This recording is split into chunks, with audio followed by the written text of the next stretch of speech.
distinguished guests, members of the platform, fellow graduates, ladies and gentlemen.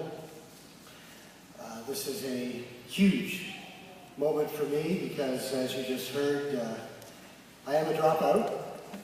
I failed second-year university and didn't know what I wanted to do with myself, became a truck driver, worked construction. So to see my name on a university diploma is just sweet. Wow.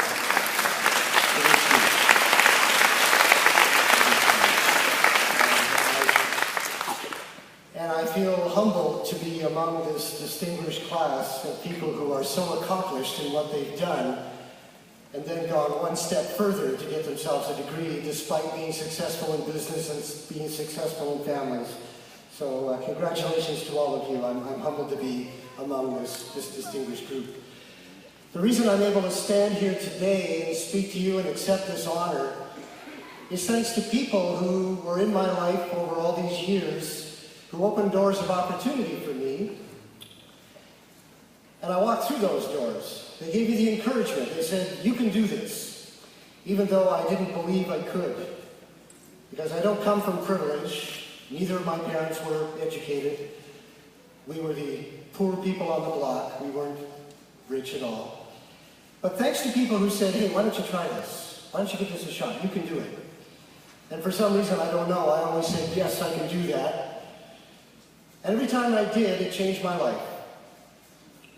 The first one was my girlfriend in the 1970s who said, the Ontario Science Centre is looking for people. You'd be really good at this. Why don't you go give them a talk? I drove my truck to the Science Centre. And I talked to this fellow who hadn't looked at my resume yet, fortunately, because there was nothing on it. And I said, this is a fabulous place. I'd love to work here. I get to play with science, my favorite topic.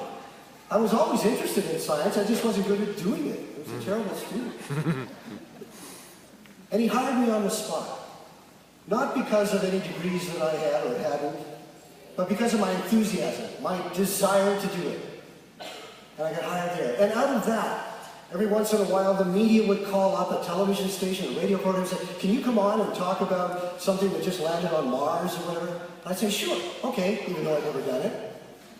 And when I did, they said, wow, you're really good. Do you want to come back and be a regular science guy? Okay.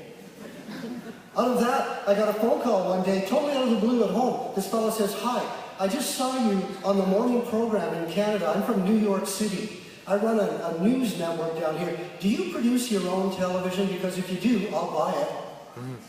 No, I didn't produce television. I was on television, but I didn't own a production company. So I said, yes. You're great. Here's my number. Give me a call. Tell me what it's going to cost. And every time this has happened, people say, would you like to host a children's television series? Would you like to write a television series? Would you like to write a book? Do this, do that. I always said yes.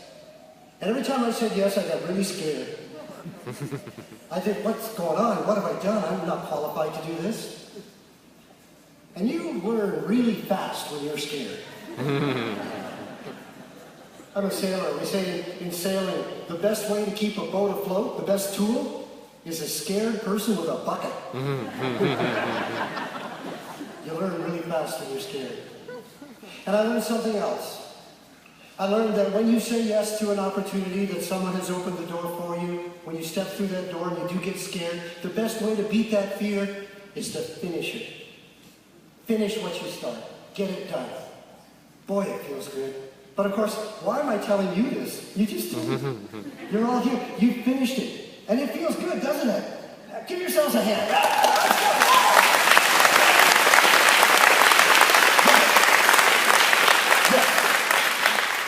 It feels good to get it done. And that gives you the strength the next time to do it again.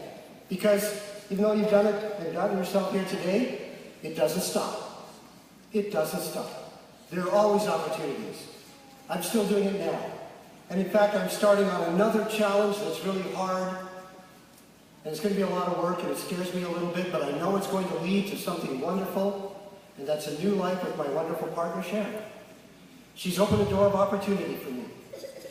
And I found out along the way that truth has a lot to do with it. Truth. Truth to be yourself, truth to your friends, your mentors, your coworkers, and to face your dreams. And I encourage all of you who have been here today and finished what you start to talk to young people who may not feel they're good enough. I grew up with that. We're not good enough. We're not like those other people. We don't do those things. And if you believe that, you'll never go anywhere. You'll talk yourself out of it. But if you know young people who might think that, give them a little pat on the back. Say, yes, you can do this. Open a door of opportunity and say, go there. Face your dreams. Your dreams. Not your parents' dreams, not your professor's dreams, not your friends' dreams, your dreams. Just find out where they are and face that direction and keep facing it. And look for every little opportunity to take those small steps, and eventually you'll head towards it and you'll get there. It might take you years. It's taken me 30 years to get here. But you'll get there. You'll get there. Face your dreams. So do that for young people. Tell them, hey, you can do this, and you'll be amazed what they'll accomplish. And I want to leave you with the words that Shannon gave me. She said, live today as though you already are the person you dream to be. Live today as though you are the person you dream today. Do that. If nobody like me can do it, handsome people like you and like you can do it as well, no matter what age and who you are or where you came from. So thank you so much for this deep honor to the University of Athabasca. Thank you.